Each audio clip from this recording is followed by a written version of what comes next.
Hi, my name is Mara, and I found out my dad left $2 million to my sister. And me? Nothing. No heads up, no conversation, no mention in his will, just a signature and silence. But that wasn't the betrayal. That was just the door cracking open. What came next? They didn't just cut me out of the estate. They used my name for loans, drained my bank account, turned me into a ghost in my own story. It wasn't a misunderstanding. It was a message, and I heard it loud and clear. It was a Saturday afternoon in October, the kind of Colorado autumn day where the leaves look like gold on fire. I was at my parents' place, like I always was around this time of year, helping Dad sort through his paper tornado of tax forms, old receipts, and warranty manuals no one had looked at since the Clinton administration. I wasn't expecting to stumble across a time bomb, just another envelope in the chaos. But this one was heavier, titled Last Will and Testament. I opened it without thinking. Curiosity always wins with me.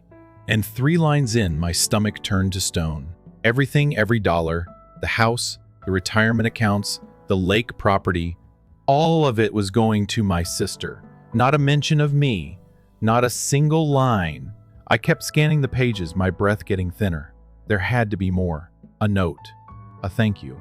A footnote saying, "We know Mara helped cover the mortgage when Dad's back went out, or bought groceries when Mom was recovering, or sat on the phone for hours teaching them how to log into their email." Nothing. Just one insult disguised as affection. We leave this with equal love for both our daughters. Equal love. Sure. I slid the will back into the stack without a sound. Dad wandered back in with a mug and asked if I found the property tax form. "Not yet," I said with a smile so fake it should have cracked my face in half. I didn't bring it up that day. I didn't scream. I didn't storm out. Instead, I did what I always did. I swallowed it. Told myself there must be some explanation. A mix-up. A placeholder draft. Because the alternative? That my family decided I was disposable? That was too sharp to face head-on, at least not yet. 2 days later, I was knee-deep in a retirement portfolio for a client when my phone rang. Mom. "Hi, honey," she said, like nothing was wrong. "We've hit a little tight spot with the bills. Any chance you could send over $1,500 just to cover utilities and a few odds and ends?" And just like that, I said yes, because that's what I always did. Because I was the stable one, the helper, the reliable fallback daughter. I transferred the money during lunch and didn't think twice about it until later that night when I saw my sister's Instagram story. La Mer Spa, the bougie one near Boulder, white robes, champagne, massage oils. Captioned, self-care season, pre-holiday reset. I clicked through the photos, sushi, candles, wine, and realized exactly where that utility money had gone. I didn't confront them, not yet. Instead, I sat in the quiet of my apartment and let the betrayal settle around me. It was never about money. It was about being used, rewritten, replaced. That night, I stared at a picture on my shelf. Me and my sister, 8 years old, wearing matching dresses, arms slung around each other. The frame was cracked in the corner, but I never got around to fixing it. Now I just stared and let myself feel it for the first time. 3 days passed. I went to work. I answered emails. I laughed at bad jokes in the break room. But inside, I was unraveling. And then the second slap hit. It was a rainy Wednesday night when Dad called. He didn't ask how I was, didn't ease into the conversation, just said, "About what you saw last weekend. It's more complicated than you think." I stayed silent. "Your mom and I, we decided Vera needed it more. You've always been independent. You don't need the same kind of support." There it was. The script. The golden child versus the dependable one. I was the strong one, which apparently meant I could be erased guilt-free. "It's not about love," he added, like that made it better. "We love you. Equally." "Right," I said flatly. "Thanks for clarifying." And I hung up. I didn't scream. I didn't cry. I sat there in the dark, letting the truth sink its claws into me. Later that night, I pulled out an old shoebox from my closet. It was filled with scrapbooks, birthday cards, notes from school, memories. Except now, they felt like props in someone else's story, not mine. I remembered how I got second place in a 6th grade spelling bee And Dad asked me to let Vera win next time because she was more sensitive. How, at my honors dinner, no one even mentioned my name, but Vera got a whole speech for passing algebra. How they raised me to be the background so she could be the main event. And I let them. The next night, my cousin Clara called. We weren't close. Just occasional Facebook likes and birthday texts. She hesitated before saying, I heard something about the will. I didn't want to pry, but Uncle Caden used to say you were doing fine, that Vera needed more help. So they've been saying that for a while? I asked. Honestly? Yeah. There was no but that could fix it. They hadn't forgotten me. They chose to leave me out. That night, I stood in front of the family photo wall in my hallway. Niagara Falls, birthdays, barbecues, Christmas. One by one, I took down the pictures. I didn't burn them, didn't rip them up, just put them in a box, slid it under my bed, and closed the drawer. Not out of rage, out of clarity. A week passed, and on the surface, nothing changed. I still showed up to work on time, nodded through meetings, and smiled at the receptionist like I wasn't slowly drowning behind my own eyes. But inside, things were unraveling piece by piece, and I didn't know how to stop it. It was Sunday morning, the kind that pretends to be peaceful with soft sunlight and quiet sidewalks, but it felt hollow. I was sitting on my couch sipping lukewarm coffee when I opened Instagram out of habit.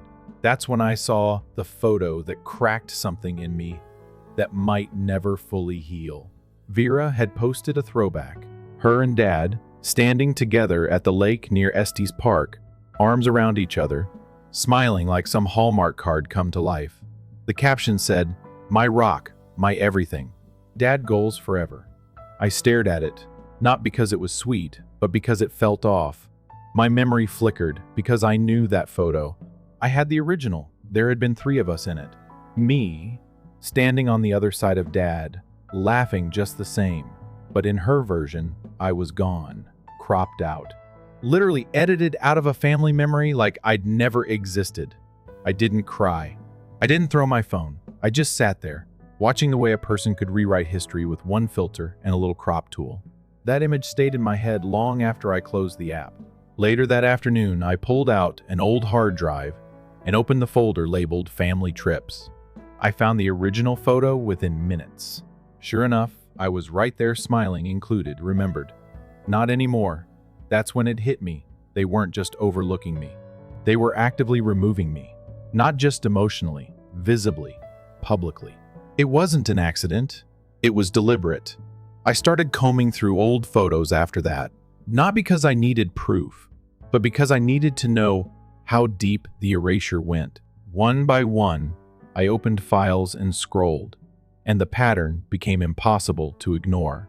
In the images posted online, I was always just out of frame. Smiles never quite angled toward me. Arms looped around each other but never me. Conversations that swirled around dinners where I paid the check, but somehow didn't make the memory. I remembered my college graduation. I'd earned a full scholarship to an Ivy League. At the family dinner that night, no one said a word about it. Instead, they celebrated Vera's job interview. Not the job, just the fact that someone had emailed her back. She worked so hard, Mom had said proudly, like effort alone made her a hero. I was told I didn't need the spotlight because I shined on my own. At the time, it sounded like love. Now, it sounded like dismissal wrapped in flattery. That evening, I opened an old photo album from our childhood. There was one picture at the Grand Canyon. All 4 of us were in it. Dad's arm around Vera, Mom's hand on her shoulder. I stood beside them, smiling the same way, but untouched, unclaimed. Maybe it had always been this way. Maybe I just didn't want to see it until now. And maybe that was the most painful part, not that I was erased, but that I spent so long pretending I wasn't. By Monday, I was running on autopilot. Work became my refuge. Numbers didn't lie. Spreadsheets didn't play favorites. At least in the office, I wasn't invisible. Around noon, an email popped up. It was from the front desk. I had visitors. I wasn't expecting anyone. I walked downstairs, confused, only to find them Dad, Mom, and Vera lined up like they were staging an intervention. Dad looked tight and composed, like he'd rehearsed this moment. Mom offered a thin, performative smile. Vera barely looked at me, too busy scanning the room like she was the one wronged. You can't ignore us forever, Dad said immediately, skipping over any polite greeting. Mom's voice was falsely gentle. Sweetheart, we just want to talk. Don't make this bigger than it is.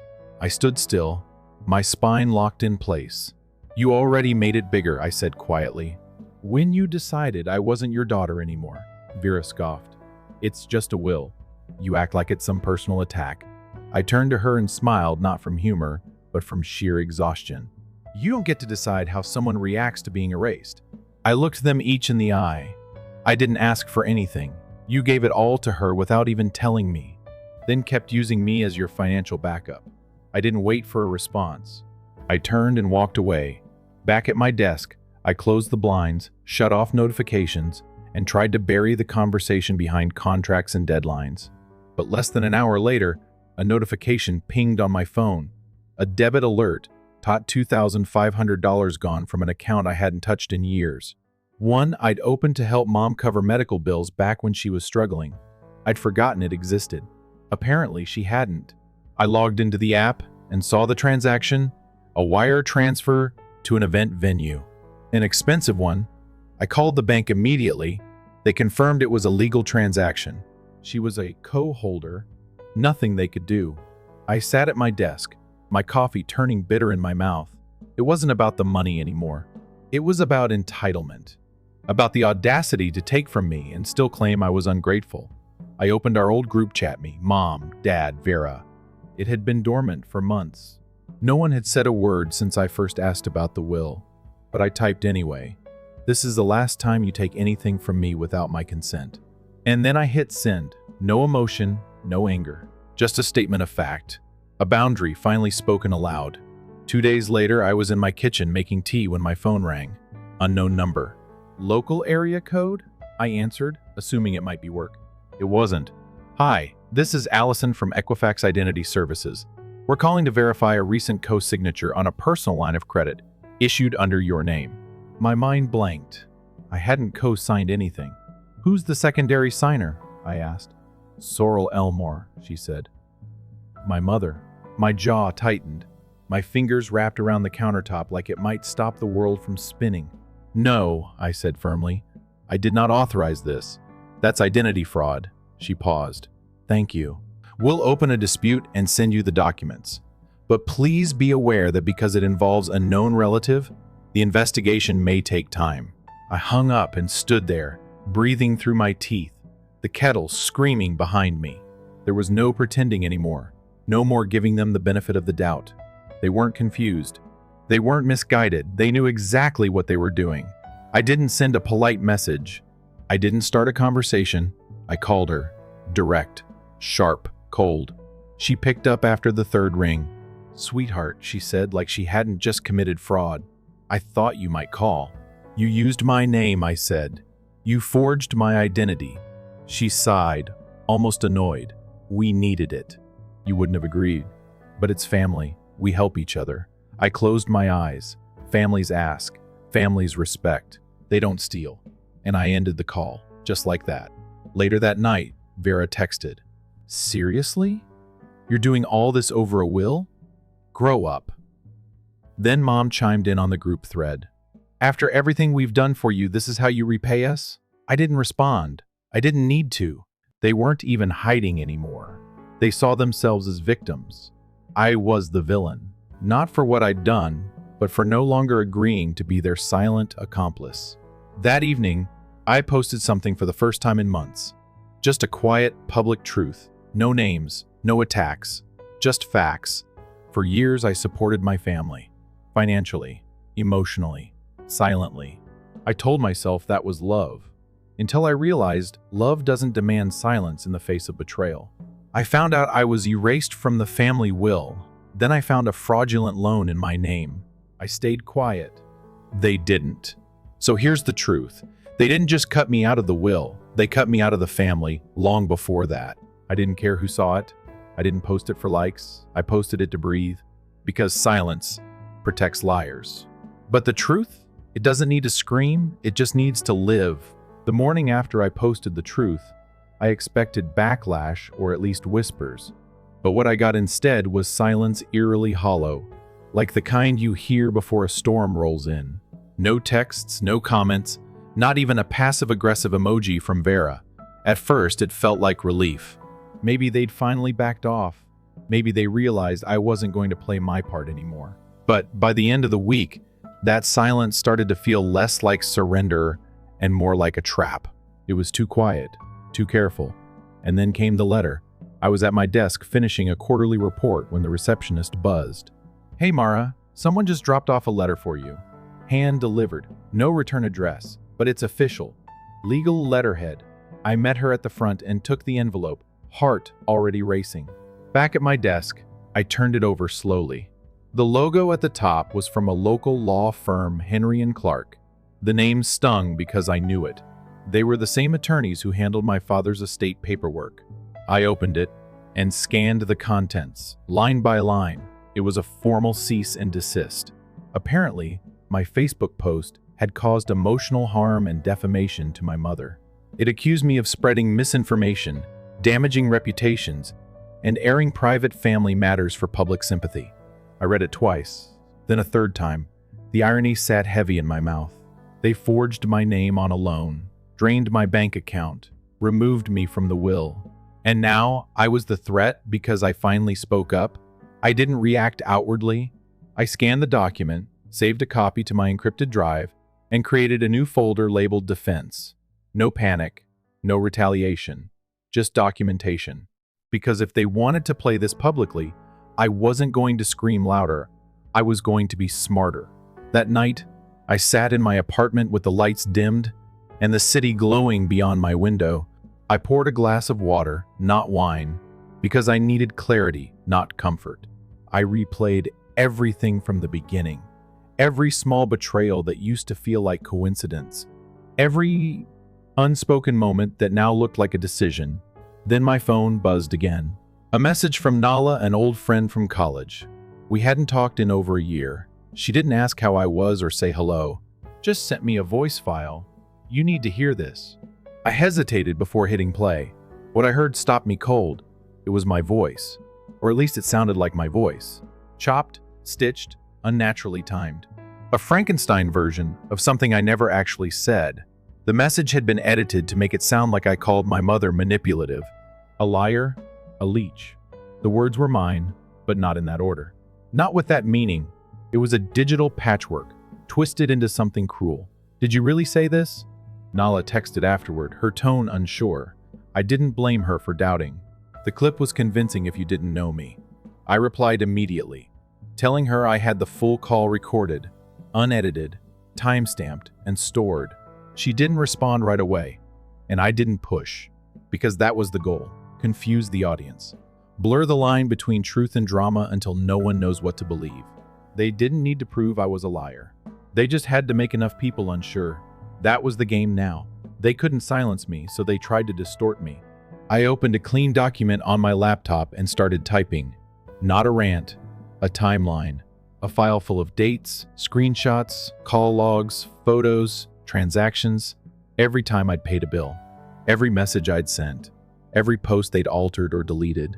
I built a trail not of emotion, but of evidence. And as I worked, I realized I wasn't just defending myself anymore. I was building something bigger than their accusations. I was building the truth they didn't think I had the nerve to show. By the following weekend, my name had made its way into local gossip forums. Nothing scandalous, just thinly veiled posts like, "What would you do if your daughter turned against you over money?" Or "When family turns toxic, do you go public or stay quiet?" I knew exactly who was behind them. Their fingerprints were all over the phrasing. My mother's church friends began posting cryptic quotes about forgiveness and betrayal. One even shared a verse about honoring your parents, tagged with, "Some of us still remember what loyalty means." It would have been laughable if it didn't sting so deep. Because these were the same people who braided my hair for Easter plays, who handed me cookies after Sunday school. Now they were all taking quiet sides. And not one of them asked me what really happened. But the worst hit wasn't from a stranger. It was from Vera. She posted a photo of Dad on her feed, smiling in front of the fireplace, wearing his old hiking jacket. Her caption read, "No matter what, I'll always choose love over greed. That one line burned more than all the rest combined, because she didn't need to say my name. She knew everyone would understand who the villain in her story was supposed to be. I watched the comments roll in. So, sorry you're going through this. You're the strong one. Family always finds its way back. And not one person questioned it. Not one person paused to ask why the daughter with a master's degree, a clean financial record, and years of sacrifice would suddenly go rogue for attention. They didn't want the truth. They wanted the version that comforted them. I didn't respond publicly. I didn't engage. Instead, I printed screenshots. I updated the timeline. I saved every post, every tag, every snide remark disguised as wisdom. I wasn't reacting anymore. I was recording. Then, as if the universe wanted to test how much I could endure, I got another message from the family group chat, this time from Dad. If you really cared about us, you'd stop dragging our name through the mud. You're being a problem, not a daughter. That line echoed in my mind for days. A problem, like a broken faucet or a late bill. Something to be fixed, silenced, ignored. Not a person, not blood, just noise. I didn't cry. I didn't scream. I wrote it down in my journal and underlined it. I'm not being a daughter. I'm being a donor, because that's what I'd been to them all along. Free money, free time, free labor, until I stopped being free. A few nights later, I was sitting in bed with receipts spread out like playing cards when my cousin Clara called again. Her voice was hushed, like she didn't want to be overheard. I should have told you earlier, she said, barely above a whisper. Your mom knew about the will before it was finalized. She told everyone you wouldn't understand. Said not to bring it up with you because it would cause trouble. I sat in silence, letting the words absorb. She wasn't just complicit. She orchestrated it. She didn't stumble into betrayal. She mapped it out and warned others not to blow her cover. I didn't ask Clara for proof. I didn't need it. I could hear the guilt in her voice, and I already knew the truth. I thanked her calmly, even though my hands were clenched so tight my knuckles ached. After we hung up, I sat alone in my room for what felt like hours. Not because I was stunned, because I wasn't anymore. That part of me had gone numb. This was just confirmation of what my gut had been screaming since the moment I read that will, that my mother wasn't caught in the middle. She was standing at the podium, directing the whole thing. The next afternoon, I stopped by the grocery store after work. Just milk and eggs.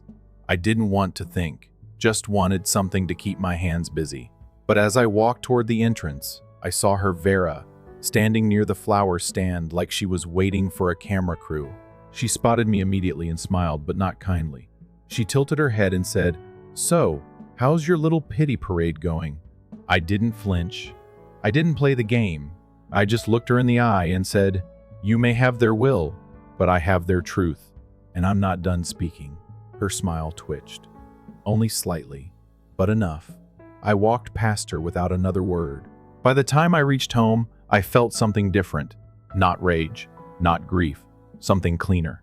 I opened my journal and wrote one line. They wanted me to stay quiet, so they could tell their version uninterrupted. But I'm still here, and I've got time. Then I closed it, lit a candle, and let the silence sit in the room with me, not as a weight, but as space I'd finally reclaimed. 2 mornings after seeing Vera outside the store, I woke up before the sun had finished stretching over the city skyline. The air in my apartment felt still, heavier than usual, like something was waiting. I moved through the motions, brushing my teeth, starting the kettle, staring blankly at the cracked window pane above my sink, until a single notification slid onto my phone screen like a whisper. It was an email from Thorne, my father's former attorney. I hadn't heard from him in years, not since he'd helped them with their estate planning and drafted their original will. The subject line read, "Regarding the Elmore estate, discrepancy detected." My heart didn't race this time. I'd run out of panic weeks ago. Instead, I opened the email with the same calm I used when filing damage reports. His message was brief, precise, and clipped in that lawyerly way that says too much by saying very little. "Mara, I have reason to believe the second version of your father's will may contain significant inconsistencies. Please review the attached documents at your earliest convenience. We need to talk." I opened the files, 2 wills side by side. One from over a year ago, my name clearly there, listed for a portion of the assets, alongside a modest donation to an animal shelter Dad once volunteered at. The other, well, the one filed after his pneumonia hospitalization, looked colder, clean lines, clinical. No mention of me, just Vera, everything handed to her in full. But even through the digital document, I could see what Thorne saw. The signature was off, the flow different. The ink used for the initials didn't match the one on the notarization line. The date stood out, 2 marked the same weekend. Dad was in the hospital, barely able to speak, let alone hold a pen. I didn't cry, I didn't gasp. I took a screenshot and forwarded it to my lawyer with a short note, "Please advise."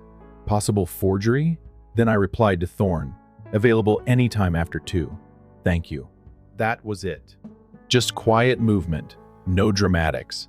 Because at this point, they weren't just rewriting history, they might have committed a felony while doing it. Later that afternoon, I met Thorne at his office downtown. Everything about the space felt familiar, warm-toned wood. The smell of coffee and old leather chairs. The same brass clock ticking softly in the background. He looked older than I remembered, but just as sharp. "I can't officially advise unless you retain me," he said as we sat. "But off the record, this doesn't look right. Not just morally, but legally." I waited. He continued, more carefully this time. "If your father was incapacitated during the signing, and your mother orchestrated this without full transparency, especially without spousal co-signature, there are issues. Joint property in Colorado doesn't transfer like that without consent. There's also potential coercion, depending on what hospital records show about his state of mind." He slid a copy of the older will across the desk. I placed my hand over it without looking down. "Someone already sent documents anonymously to the State Legal Review Board," he added after a pause. "If that wasn't you, someone else is watching too." That part caught me off guard. Not because I was surprised someone noticed, but because for the first time in this mess, it meant I wasn't the only one who had seen the wrong and said, "Enough." That night, I returned home and didn't turn on the lights right away. I sat by the window with the folder in my lap, watching the orange glow of traffic spill across the street like a lazy river of movement. I thought about every time I gave them the benefit of the doubt, every time I lowered my voice instead of raising a question, every time I called it loyalty, when it was really just fear wearing politeness like a mask. I reached for my laptop and logged into my old blog, a dusty relic from grad school that I used to treat like a diary with an audience. I hadn't touched it in years. I created a new post but didn't title it at first. I just typed. When they tried to erase me from paper, I wrote myself back in ink. Then I published it without turning on comments. No hashtags. No invitations. Just a sentence. Just breath. 3 hours later, I got a message from Vera. "This is getting out of hand. Take it down. You're humiliating us." I read it once and then put the phone down without replying. Their discomfort wasn't my emergency. Not anymore. I didn't feel joy, and I didn't feel guilt. Just clarity. Like I'd finally pulled a shard of glass from my ribs that had been lodged there so long I'd stopped feeling the pain. The next week unfolded with odd stillness. No letters, no dramatic confrontations. Just subtle shifts in the air, like a chessboard where no one wanted to admit the king was exposed. I kept working. I kept documenting. I met with a handwriting analyst, sent in the original and revised documents, and requested my father's medical records from the hospital where he stayed that weekend. My attorney filed an inquiry for undue influence. Everything was slow, bureaucratic, but it was moving. Meanwhile, the first stayed quiet on social media. Not because I was hiding, but because I didn't need to shout. The truth had already found oxygen. People started messaging privately.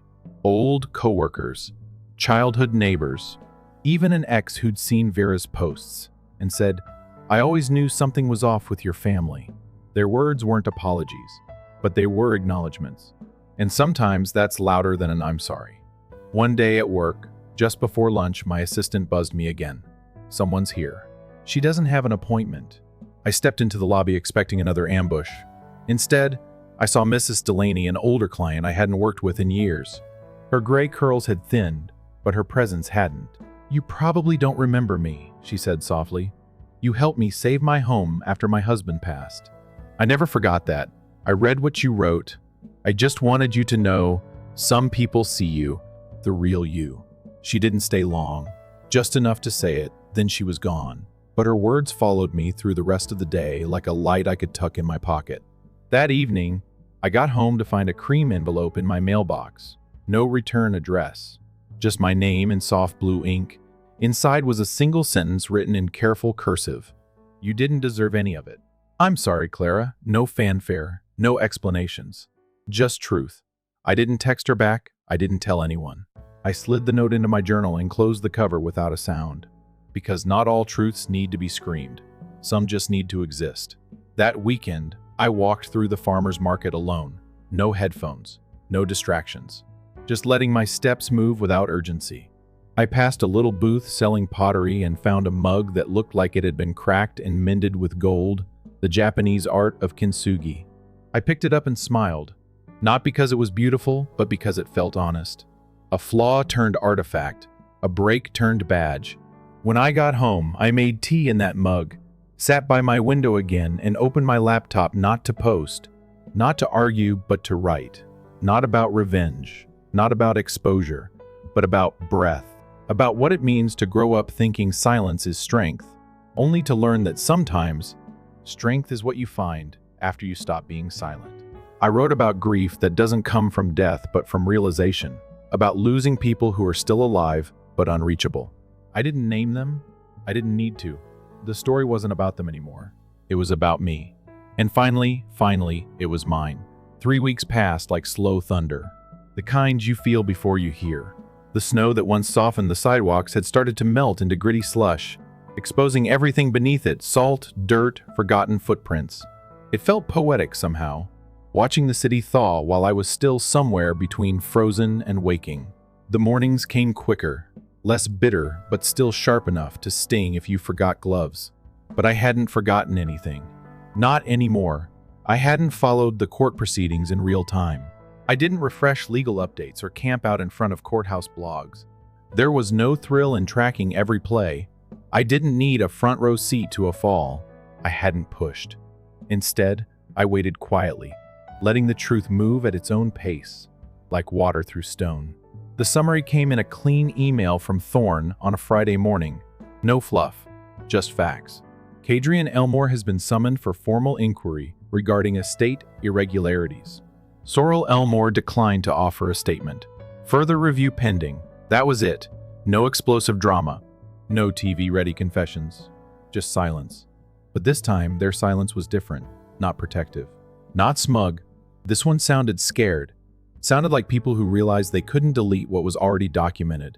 That morning, instead of diving into messages or scrolling past curated perfection on social media, I put on my coat and walked 2 blocks to a little cafe I hadn't visited in years.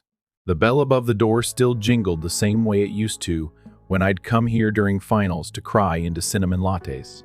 The same woman behind the counter, Marta, looked up and smiled like I hadn't disappeared for half a decade.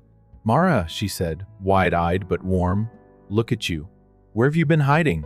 I smiled, shook the cold off my coat, and answered honestly, rediscovering air.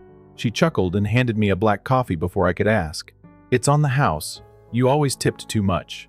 I took it, not out of guilt or politeness, but because it felt earned.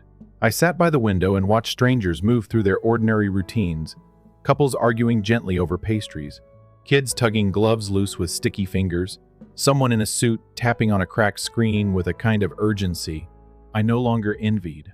I didn't bring my laptop to work. I didn't open my email. I pulled out my journal and wrote one line, "Sometimes survival looks like stillness, not fire." Then I finished my coffee and walked back into the world without needing to carry the weight of their silence anymore. Later that afternoon, I was organizing client folders at work when the front desk buzzed again. This time, it wasn't a lawyer or an unexpected visitor. It was an envelope. No logo, no letterhead, just a single name printed on a cream fold, Mara. The first opened it at my desk. Inside, a handwritten note in blocky, uncertain print. "You were right. I didn't want to see it then. I do now. You deserved better, Jay." It didn't say who Jay was, but I knew. It was Jake, my cousin on Dad's side. The one who always played peacemaker at holiday dinners, who told awkward jokes to drown out tension, who probably thought not picking a side was a form of loyalty. His silence used to hurt more than outright betrayal. Now, this note didn't heal anything, but it softened something. I folded it neatly and placed it beside Clara's in the back of my journal. I wasn't collecting apologies. I was collecting acknowledgement, the kind that couldn't be spun or erased later. That night, I logged into Facebook again, not to scroll, not to post, just to see. And I saw it immediately. Vera's feed had gone quiet. No inspirational quotes. No throwbacks with curated nostalgia. Just a new post with a filtered photo of a snowy driveway and a caption that read, "Not all storms come to disrupt. Some come to clear a path." The irony made me laugh. They'd treated me like a storm, like I was the one who blew through their lives tearing things apart. But all I ever did was stop pretending. I was okay with being erased. The damage wasn't mine. The cracks had always been there. I just stopped covering them. The next day, a different kind of message landed in my inbox. It was from a small nonprofit in Denver that supported adult children of narcissistic parents. One of the founders had read my blog post and invited me to speak at a workshop. Nothing fancy, just a roundtable for women trying to untangle their identity from family roles they never asked for. I almost said no. My first instinct was still to shrink, still to think maybe I was overreacting. But then I thought about the fake voicemail, the altered will, the spa bill disguised as utilities. And I said yes, not because I wanted revenge, but because I wanted to make meaning out of what they tried to make small. The day of the workshop, I sat in a circle of folding chairs with 12 other women who looked nothing alike but carried the same wound. One woman spoke about being called dramatic every time she cried. Another said she was still afraid of taking up space at her own dinner table. I didn't cry. I didn't shake. I told my story the way I remembered it, without gloss, without venom, just the truth. And when I finished, no one clapped. No one patted my back. They just nodded. One woman leaned forward and whispered, "Thank you for saying it out loud." And somehow, that meant more than applause ever could. Later that evening, I was sitting in my apartment, reading through the scanned affidavits from Thorne, when a message popped up from a name I hadn't seen in over a decade. Miss Helen, my high school English teacher. She'd always been sharp, dry-humored, and unshakable. She messaged, "Saw what's happening. Just wanted you to know some people noticed a long time ago. We just didn't know how to say it without sounding cruel. You always deserved better." I sat with that for a long time, thinking about all the years I felt invisible in my own house, but somehow seen by strangers. I realized then that truth doesn't always arrive loudly. Sometimes it arrives in pieces, inside comments, in folded notes, in moments of delayed courage. But when it comes, it's undeniable. That weekend, I visited a print shop and made copies of every page from the older will. I didn't distribute them. I didn't post them. I simply placed them in a fireproof folder and labeled it Reclaim. Then I tucked it into my safe. Because this story wasn't going to end in chaos. It was going to end in record. They could pretend I didn't exist. They could Photoshop, edit, block, unfollow. But the paper didn't lie. The ink was permanent, and I had enough of it now to write myself back into every page they tried to tear out. The city had started to shift. Morning air no longer bit at the skin. It brushed past gently, as if winter had loosened its grip just enough to let you breathe again. The sidewalks, once stained with salt and slush, were drying into pale outlines of where the ice used to live. And somehow my body felt the same, lighter. Not healed, not fixed, but finally free from holding my breath. I wasn't waiting for an apology anymore. I wasn't checking my phone for another blow or prepping answers to accusations I never earned. The fire was gone, but the warmth had stayed. It was the kind that came not from revenge, but from reclamation. I didn't sit through the entire legal review. I didn't need to. Thorne kept me updated with measured emails, each one more validating than the last. The final note was short. Per the estate inquiry, a court order has invalidated the revised will due to improper execution and potential coercion. Your father's original documentation has been reinstated. That was it. No courtroom breakdown, no dramatic outbursts, just legal acknowledgement that something had been taken from me, and it was being returned not out of pity, but because it had always been mine. I didn't tell anyone. I didn't post a victory speech or send a message to Vera, because this wasn't a win that needed celebration. It was a balance that had quietly been corrected. The family group chat stayed silent. No one addressed the decision. No one reached out. No phone calls. No texts. Not even a passive-aggressive prayer emoji. That silence used to slice through me, but now it just sounded like a closed door. And I'd stopped knocking. The people who raised me had built a version of love I didn't recognize anymore. One that asked me to sacrifice, then accused me of selfishness when I ran out of pieces to give. They called it loyalty when I went without. They called it betrayal when I finally said no. But I'd learned something: they never wanted me to figure out loyalty without respect is just servitude dressed in guilt. I started spending more time in places that didn't carry the weight of their voices. Coffee shops where no one knew my last name. Bookstores where the only silence came from pages turning. Even the grocery store felt different. I took my time in aisles I used to rush through, choosing things I liked without running a mental calculation of who else needed what more. It was a slow kind of rebuilding, one small freedom at a time. One evening, I found myself reaching for a second mug at the counter of a small ceramic shop, almost out of habit. I paused, then smiled to myself, and picked a different one. No matching set, no pairing required. Just 2 mugs, both mine, neither needing to explain their place. I went back to the workshop one Saturday, not to speak this time, just to listen. One woman talked about her mother ignoring her for years, then acting confused when she stopped showing up. Another said she felt guilty for feeling relief when her sister moved away. I understood all of it, not because the details matched mine, but because the ache underneath them did. That quiet ache of being raised to feel like you only belonged when you were useful. And how terrifying it was to wonder if anyone would still love you if you stopped earning it. I didn't speak that day, but afterward, someone tapped my shoulder and asked if I was the one who wrote the blog. I nodded. She smiled and said, "Your words made me feel seen. That was enough." Weeks later, I took a walk along the river trail where Dad used to take us when we were kids. I hadn't been back since the summer before everything changed. The path was mostly empty, except for a few cyclists and a woman jogging with a golden retriever. The same old tree with the knotted trunk was still there, the one we used to race to as kids. I stopped, rested my hand against the bark, and felt nothing sharp, no grief, no rage. Just a quiet kind of memory. I didn't forgive him, I didn't need to. What I needed was what I had already given myself, the ability to walk past that tree and not feel like I was 12 years old and invisible again. When I got home that evening, I lit a candle, not for ritual, but for presence. I opened my journal to a fresh page and wrote, "I am not a victim of my family's choices. I am the author of my own boundaries." Then I tucked away the pages of court findings, photocopies of bank statements, and screenshots of forged applications. Not because they were no longer true, but because I didn't need to carry them in my hands anymore. I'd carried them in my body long enough. The proof had served its purpose. The truth had landed, and I had walked away still standing. The final twist came not from a courtroom or a headline, but from a quiet email 2 months later.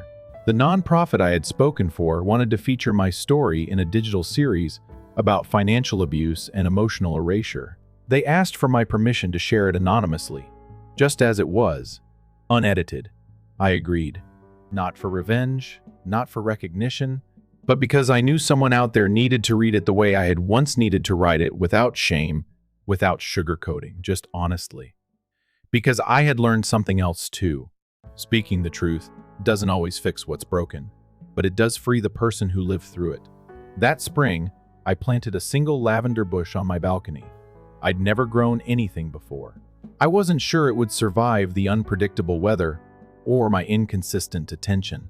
But I watered it every other day and let the sun do the rest. Slowly, it grew. 1 stem, then 3. Not fast. Not perfect, but persistent. I'd sit beside it in the mornings, sipping coffee from one of the mismatched mugs, and watch it bend with the wind but never snap. And I saw myself in it, not as I was during the storm, but as I was now, still rooted, still standing, still soft. Sometimes I think about reaching out to Clara again. Sometimes I wonder what it would feel like to ask Jake what changed his mind. But then I remind myself that healing doesn't always need more dialogue. Sometimes the silence is where the real peace lives. Not the silence they used to punish me, but the one I chose, the one that holds space instead of shame. And if you're reading this because something in your story feels familiar, because you've been the reliable one, the overlooked one, the one whose love was mistaken for obedience, I want you to know something. You're not alone, you're not broken, and you don't have to keep setting yourself on fire to keep others warm. Your value doesn't decrease just because someone else fails to see it. Your truth matters even if they pretend it doesn't. And your silence, let it be yours. Not something forced on you, but something you own, something you choose. Like I did. I didn't get a movie ending, no reunion, no redemptive apology. But I got something better. I got clarity. I got air. I got myself back. And that, after everything, is enough. Now it's your turn. If you've ever been the quiet one carrying everyone else, the one left out of the photo, the one erased without a sound, share your story. Speak it. Even if just in a comment, even if only to yourself. Because once the silence breaks, what remains is real. What remains is you. Story 2, hello, this is Manfred. My folks labeled me ungrateful on Thanksgiving, out in public, to my face. However, the true treachery wasn't that. The actual treachery had been planned for years. For instance, they depleted my college funds to finance my stepbrother. For example, how I was removed from the family montage, as if I didn't exist. For years I kept silent, but now I'm speaking up.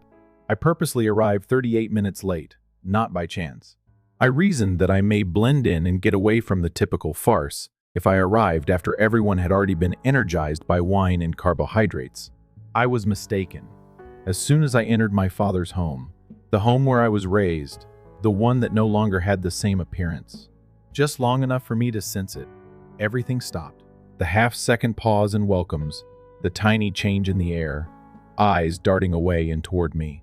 Though their eyes did not grin, people did. Marlene, my stepmother, came over wearing heels that were too high for her comfort, and arms spread too far. She's there. All sugar, she said. We were just discussing you. A liar! I gave in to her embrace. A brief tap on the shoulder that had the scent of authority and department shop perfume. Beckett was already holding court with 2 uncles and a church family friend when I noticed him across the room. Like I was someone he dimly recognized from high school, he raised his whiskey glass toward me. I looked around for Cheryl. She was giggling near the kitchen island. Too perfect, too loud. She appeared to fit right in. I didn't. With customized place cards, pie bars, and golden leaves, they had created a monument to Thanksgiving table settings. Marlene probably hired someone to put it on stage. Nothing in this place. It appeared to be family, only branding. As I made my way to the dining room, I overheard bits of conversation that were unrelated to me. A real estate transaction, the promotion of Beckett, Harlan's VFW retirement speech. Nobody inquired about my well-being. I didn't think they would. The toast followed. Marlene got up and clinked her wine glass. She started, I just wanted to say how thankful I am for all of you before we eat. It has been a difficult year. Nevertheless, we are now closer, stronger, and more unified than before. I clenched my jaw. She looked across at the large table. This amazing family deserves a glass. To those that come. To everyone who helps. Indeed, even to those who lack gratitude. There was laughing around the table. My ears felt like they were flooded with blood. I avoided eye contact. I didn't have to. I knew who she was referring to. Nobody spoke. She was not stopped. They simply drank. I kept my glass untouchable. Rather, I wished I hadn't arrived as I gazed down at the dish before me. After clearing his throat, my father shifted the topic. Harlan, classic. Let it go. Stay out of the fight. Act as though it never occurred. We have 3 types of stuffing and turkey, he remarked. Let's get started. I didn't shout even though I wanted to. I gave a faint smile. It worsened over dessert 30 minutes later. By then, Marlene's tongue was more flexible and she was drinking 3 cups. She said that to no one in particular, you know.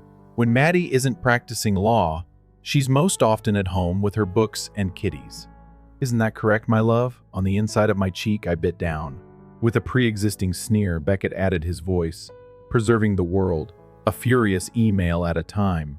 The room stiffened, with a few courteous giggles floating about. Not enough to prevent anything. Only enough to make you feel uncomfortable for 5 seconds. After that, they went on. As usual. I said nothing at all. The problem with this family is that you are not stabbed in the back by them.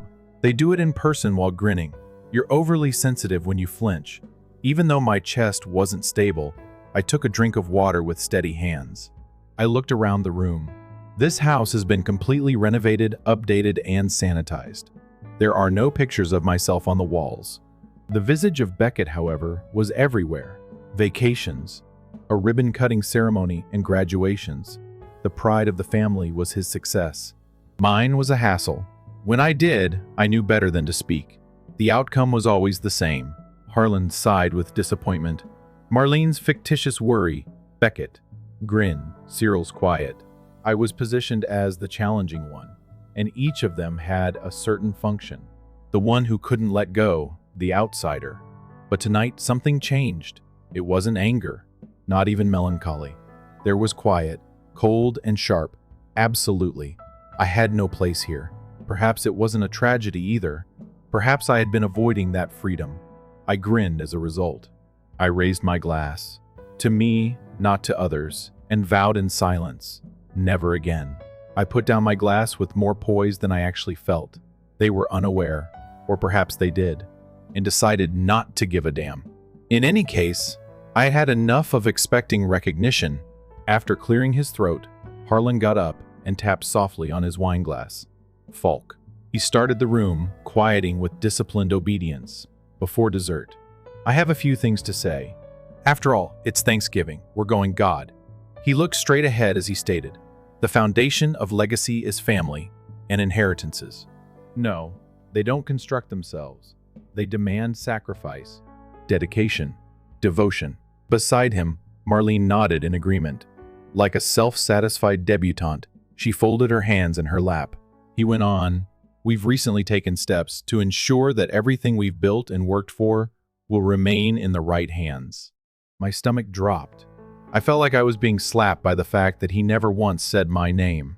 He mentioned Cyril's successful restaurant, Beckett's recent business venture, their shared ideals, and their commitment to the family's mission. Not a word about the company I started from scratch. I didn't mention my pro bono job. No indication that I ever mattered. He also said that people shouldn't expect their family to go with them if they leave them. Slowly, as if he had been waiting for this, Beckett grinned. Cyril's gaze lowered to her plate. Nobody else recoiled. I felt like screaming. That's not fair, I wanted someone to say. However, nobody did. All of them were complicit. The lights went off just as I believed I had experienced enough humiliation for the evening. We've got a small surprise. Trilling, Marlene raised a memorial video. 40 years of family recollections. As the TV flashed to life, I was gasping for air. Harlan and uniform photos started to fade. Marlene wearing soccer gear when pregnant with Cyril Beckett. Christmas mornings. Trips to the beach. Recitals of dance. But not a single picture of myself. Not one. 10 years went by, as if I had never been a part of this household. Then, for a moment, a group picture at a cookout in the backyard. I was there, behind everyone else. Blurry. Nameless. An additional ornamental piece. At the end of the table, a child murmured, "Who is that woman?" My chest tightened. I balled my hands into fists under the napkin. I was not overlooked. They eliminated me. It was more than just negligence. It was accurate. A deliberate removal. The lights returned. The room was filled with applause. Nobody gave me a look. All of them went on, surrounded by knife-like grins. I sat still. The banter and laughing came back, as if I hadn't just witnessed my own existence being wiped out. Exiting the table in the bathroom mirror, I excused myself. I witnessed it. Not melancholy. Something colder, not rage. Something more profound. Recognition. They didn't want to see me, so they didn't. because they had to admit all they had done and taken in order to meet me. This has nothing to do with missing a dinner toast or a video. Being written out of a family was the topic of discussion, page per page, until I was no longer even a footnote. Dessert was brought when I got back to the table. Pie made with pumpkin, whipped cream, slices that are perfectly sliced, similar to everything else in this staged performance. Nobody inquired about my whereabouts. I gazed at the platter while picking up my fork. I didn't taste anything since I sat in silence, with a single idea running through my mind as others spoke, laughed, and complimented one another. I'm no longer one of them. Perhaps I never was. I excused myself as gently as possible, left my plate alone, and went down the hall to the guest room. Even though nothing significant had ever been done there, they nevertheless referred to it as the office. I took a seat on the futon's edge, still wearing heels. The beige carpet was the focus of attention. The recollections began to seep in at that point. Years ago, one night seemed strangely similar to another. My graduation from law school. I was the only one who had crossed that level. Everybody others cheered in rows. Parents, siblings with placards, and girlfriends sobbing in front of their phones. There was no one in my chair. They must be late or caught in traffic, I kept telling myself. However, they never arrived. Marlene later informed me that Beckett's birthday meal was planned. We had to see it. He's only 30 once. I found out my specific position in this household below that day. Ease of use. As though taunting me, the cheers from that graduation reverberated in my mind, cheering for someone who was alone. I took my phone out of my bag and looked away while I scrolled. To stop the echo, all you have to do is move anything. I saw the email at that point. It had arrived months after the bank's graduation. My mother had saved money for my education fund. To save, she put in double shifts, disappeared, moved out. Harlan signed off on it. His voice was trembling when I phoned him. Beckett had his chance. He required encouragement. You're intelligent. It will come to you. No regret, no apology. He said to me to walk it off after I scratched my knee as a child, in the same contemptuous manner when I informed Marlene. She gave a shrug. Sweetheart, what's done is done. The money won't be returned by dwelling. In the end, I worked 2 jobs throughout my first year and took out private loans. I preserved the emails, the declarations, and the evidence. Not to exact retribution. Not at the time, but because I needed to make sure it wasn't just my imagination that caused it to occur. I was not insane. However, I ignored it. They made a difficult choice for the family, I told myself. I hid my anger and swallowed the betrayal. I could see it plainly now. There was more than one treachery. There was a pattern. Additionally, I had been instructed to be silent for so long that I had forgotten what it was like to make a call. What it was. They took the truth away from me. Nor only cash, nor merely a place at the table. They took my position, my voice, my identity. I noticed my reflection in the window as I got to my feet. Although she appeared calm, I could see the fissures behind the woman's eyes as she stared back at me. Years had passed since the cracks first appeared. I wasn't helpless. I had made it through without them. They made something out of ashes that they acted didn't exist. And tonight, a permanent change occurred.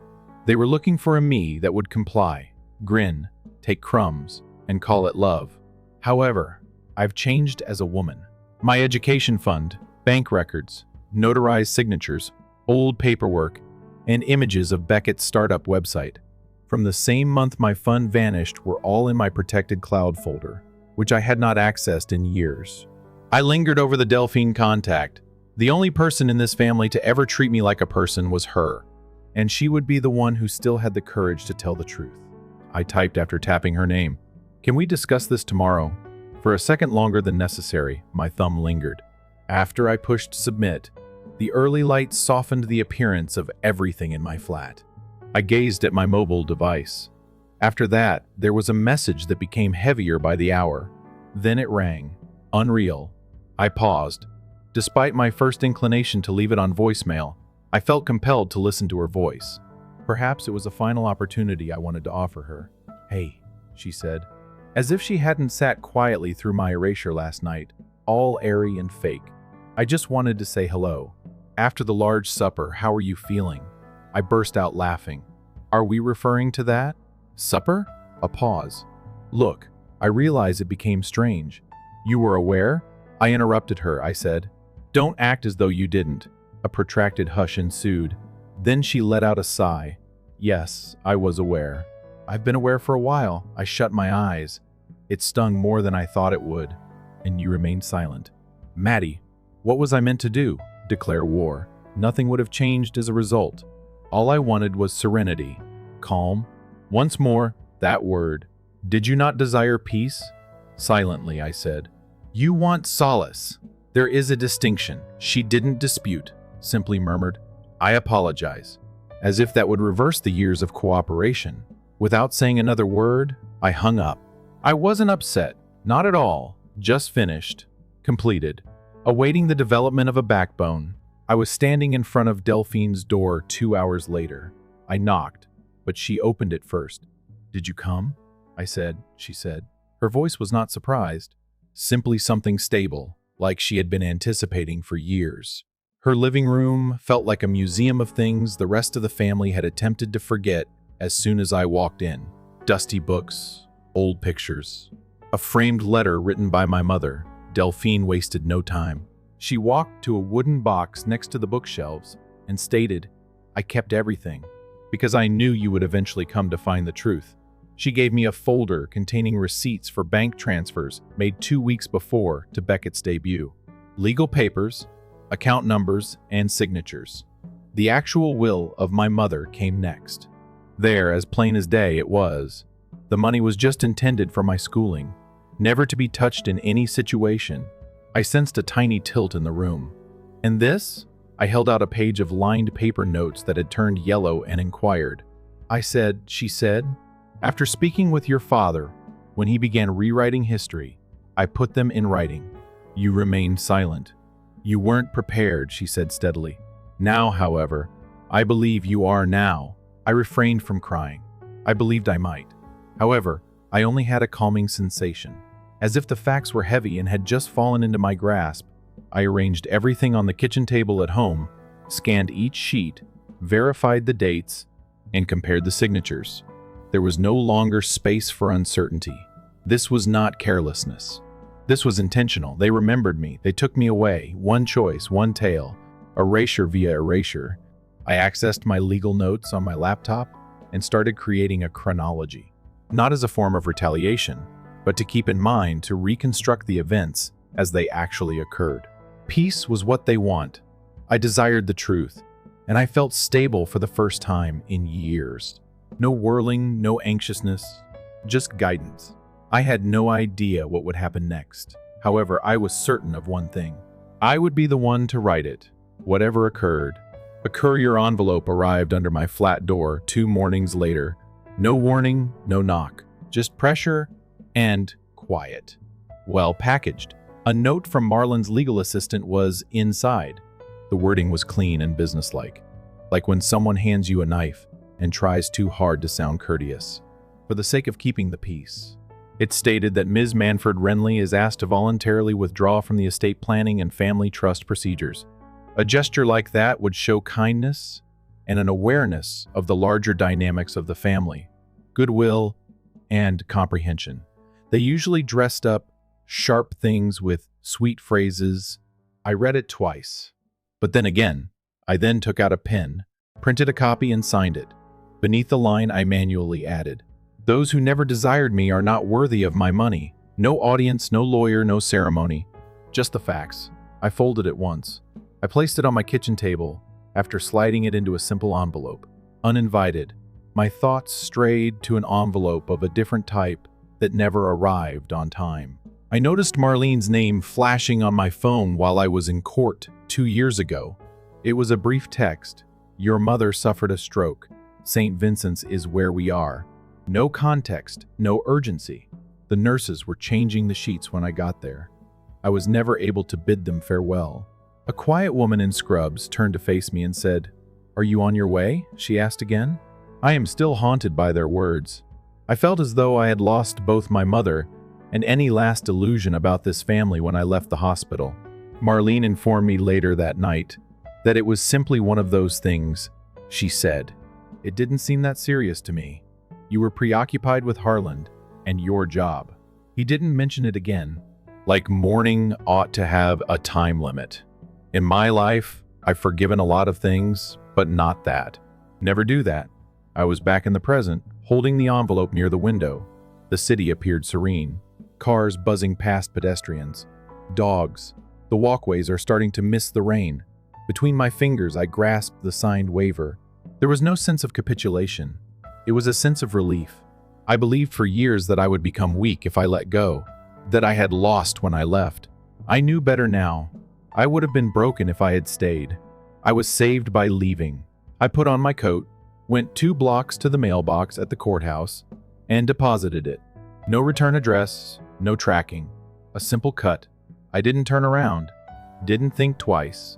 I prepared tea when I got home, sat quietly, and the stillness wasn't empty for the first time in years. I owned it. I sat across from my lawyer in a little office, with a glass wall 3 days after Thanksgiving. Between us was a legal pad, which I had been secretly writing notes on for years. Receipts, dates, trends. She turned the pages over. I brought the papers that Delphine had. The transfer logs and my mother's will cemented the deal. She tapped a page with her pen and remarked, "This isn't a fight. This is a declaration." I reclined. "Then let's turn up the volume." She didn't grin. I didn't either. I opened my laptop later that day and started writing an email. Only one. However, it would hit every living blood related like a bomb. Every in-law who ever faked smiled through a betrayal. All of the advisors and attorneys who had assisted in hiding the facts. Subject: I felt that you ought to view this. 4 PDF bank statements with marked transfers were attached. A scan of the original will of my mother. Beckett's corporate timeline screenshots. My name was never on the guest list for that memorial video. Not a single phrase of explanation was added by me. After hitting submit, I turned to leave. Within 15 minutes, my phone began to buzz. Aunts, cousins, and even a second uncle I hadn't spoken to in a long time. Is this authentic? Why didn't you speak out earlier? I got a sense all the time. I paid them all no attention. Harlan remained silent. Nor a phone call, nor a text. Nothing but quiet. It was the same instrument he usually used when he lost control. Marlene, however, did not let us down. Her response was brief. "It's a family issue. Please take it back. Don't apologize. Don't worry. Simply make a demand," disguised as politeness. As the ceiling collapsed, the Queen attempted to control the space. I didn't respond. Beckett disappeared.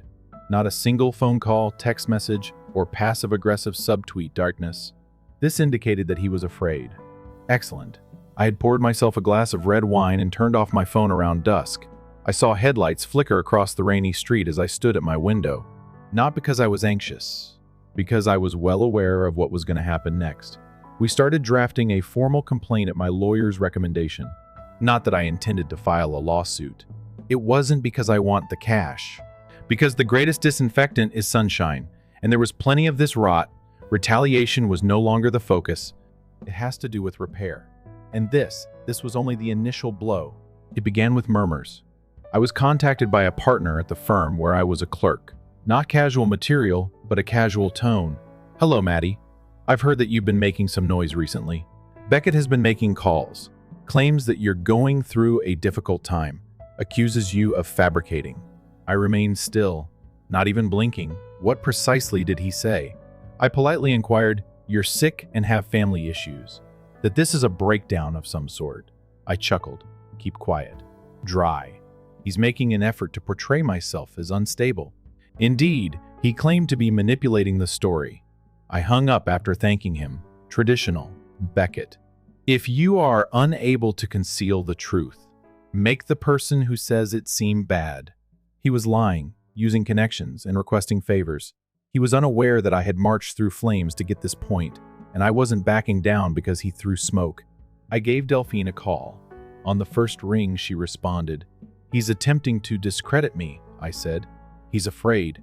"He ought to be," she said. "I hoped you would give me a call. Something else is involved." She never sent it. So 10 minutes later, she emailed me a file I hadn't seen in years. Official HR complaint from my first employment after law school was scanned. I had overlooked it. Or perhaps I had made myself do it at the time because I believed it to be paranoid. I believed I was having hallucinations, a leaking pitch, a lost draft. I couldn't prove it, but the timing had been too good. Up until now, Delphine had preserved every email, header, screenshot, and even the log demonstrating that, when Beckett was assisting me in setting up my home Wi-Fi during a holiday weekend, he had connected into my PC using a remote access program I had foolishly left open. My career had all but collapsed since he had taken my ideas and sold them to a rival company as his own. Delphine's tone faltered a little. I vowed not to tell you because of your father. Claimed that it would simply worsen the situation. I'm sorry I listened to him. I didn't contact my lawyer, but I did thank her. I made a journalistic call. I know a woman who had made a living telling tales like these, betrayal veiled with truth. Beneath silk ties and trust monies, there is scandal. She didn't request evidence. Send everything, she said. The headline was already circulating by morning. An executive in finance is charged with corporate stealing. According to the source, Beckett's company panicked after a family cover-up within hours. Contracts were being pulled by clients. His face disappeared from the business's website. He made his Instagram private. Harlan made 2 attempts to call. I let it to ring. The voicemail that Marlon left was spot on. It nearly made me chuckle. We are embarrassed by you. I hope all is well with you. You were supported by this family, and you pay us back like this? Backed me up? On birthday cards, they couldn't even correctly spell my name. I read emails from random people while I sat in my workplace. At last, one aunt broke down. I was constantly aware that something wasn't right. I ought to have spoken out. It's too late. I had lost my anger. Just be clear. This was hardly a courtroom, but Beckett could tell stories. This was the public opinion court. He had recently lost his jury. I received a message from a previous intern that evening. When she worked for me, she had just graduated from law school. Keep quiet. Wonderful. I was previously overlooked in every manner. She wrote, "Thank you. People like me are made possible by people like you." I didn't grin. Not at all. However, something within me calmed down a bit. They believed that I had set the home on fire. I still hadn't raised my voice. With history in my hands and a folder under my arm, I entered the county clerk's office early the following morning. The complaint had already been written, evaluated, typed, and structured, line by line. Misuse of money from the trust, counterfeiting consent, fiduciary responsibility breach. At the top were 3 names: Harland, Renly, Marlene, R. Renly, Beckett, Renly. Everything they believed I would never find was attached. Affidavits signed by Delphine, notarized bank documents, and authorization paperwork with inconsistent signatures all attest to the original conditions of my mother's will. The records were made public by midday, and by 4 p.m., anyone with a Wi-Fi connection and a purpose to search could access them. I told them the truth. I didn't care what the world did with it. By nightfall, Beckett's LinkedIn account had vanished. A vague announcement regarding a temporary suspension pending internal review had been released by his company. However, I was well aware of it. After a line was subtly placed beneath the board list, Harlan's name vanished off the Veterans Foundation's website. According to the statement, Marlene canceled her cherished charity banquet out of respect for privacy while an ethical inquiry was underway. Correct. Late that night, I received an SMS from Cyril. I had no idea it would get this far. I took a good look at the screen before responding. You never inquired about how far I had previously gone. Harlan eventually wrote back, but she didn't. His email's subject line: "This family no longer accepts you." It was there. The final piece of the wall they had been constructing between us for decades. Now given to me as a memento. I started a fresh document, typed, stopped, erased, and then typed once more. I didn't send it after that. Rather, the first read it aloud to myself, after writing it down on a notebook. You took me away. I'm just now completing the task you began. I shut off my phone and closed the notepad. Nothing else could be said to them. No more defending, no more evidence, only distance. The authentic sort. As the sun sank behind the metropolitan skyline, I sat at my office. Through the blinds, gold leafing, the news websites continued to swirl. Reposts, articles, and conjecture. On the interior, however, nothing was hollow, not numb. Simply be silent. The silence that results from speaking the truth. Not caring who believes it, it's loud enough to be heard. I threw a dinner party at my house 2 weeks after Thanksgiving. A bottle of wine, roasted carrots, and roast chicken, nothing spectacular. It was not the label that I picked for. With her peaceful, reassuring presence, Delphin arrived early with apple pie. Uncertain of whether they were overdressed or underexperienced, one of my interns arrived with her girlfriend and nervous laughs. One of my running club friends provided stories without lawsuits or betrayals, along with garlic bread. Around my kitchen table, we sat, real, little, and scratched. No place cards. No toasts. No veiled barbs, acting as though they are praises. We distributed food. We discussed books, bad movies, and inside jokes. There were no power struggles or hierarchies. Only people. Only a link. Delphine assisted me with dishwashing after dessert. She didn't have to speak, so she didn't. She had proud, steady gaze. I went to a peaceful cemetery on the outskirts of town by myself the next morning. I only brought a note, no flowers. Even though I wasn't certain if I believed in any kind of afterlife, I sat by my mother's grave and read it out loud. Mom, I did it. I maintained my composure. I didn't mention your name. I no longer reside in their home. They don't have control over me. The leaves were blown about my boots. Weighted with a tiny rock, I folded the letter and placed it under the stone face. I refrained from crying. All I did was breathe. After that, I departed. My phone rang with a voicemail later that day. I didn't have to pay attention. Before I erased it, I saw the name, Marlene. Still, I hit play, just long enough to hear the melody. You achieved your goal. Everything was lost. I wish you pride. I put a stop to it. I removed it. She didn't hear pride in my quiet. Peace prevailed. They believed that I was trying to steal something from them. However, the reality was more straightforward. All I had to do was regain myself. I had a cup of tea and a peaceful house that night while I sat in bed. I surveyed the area I had created. Not flawless, but mine. I considered all that they had taken, followed by all that I had recovered. There were certain wounds that would never heal. Tidy. It doesn't operate that way. They didn't have to, though. Closure wasn't necessary for me to proceed. All I needed was clarity. People who merely came to take would not fill the empty spots, in my opinion. I chose tranquility over acting as though I chose myself, truth over tolerance, and isolation over illusion. They referred to me as ungrateful, but now more than ever I'm thankful. Thankful that I left at last. Walking away isn't always a sign of weakness. It's sagacity. I worked for years to gain a seat at a table that was never intended for me. Tried to show my value to those who had already made up their minds about me. Here's what I've discovered, though. There is no peace. You make it. Blood is not what defines a family. It's about safety, honesty, and respect.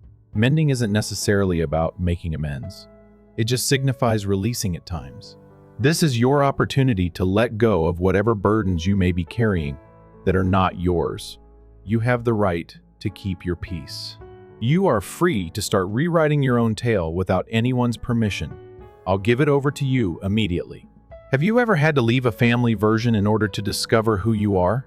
Do you think that keeping quiet promotes harmony or only serves to prolong harm? Please leave a comment below or let me know where you're viewing from if this tale resonated with you or helped you understand anything better. Telling me why you didn't connect with it is okay. I've read it all, and if you're still here and listening, please remember to press the subscribe button for more truthful stories. Remind us that we are not alone and stir our hearts. Till the next occasion, treat yourself like you would a loved one.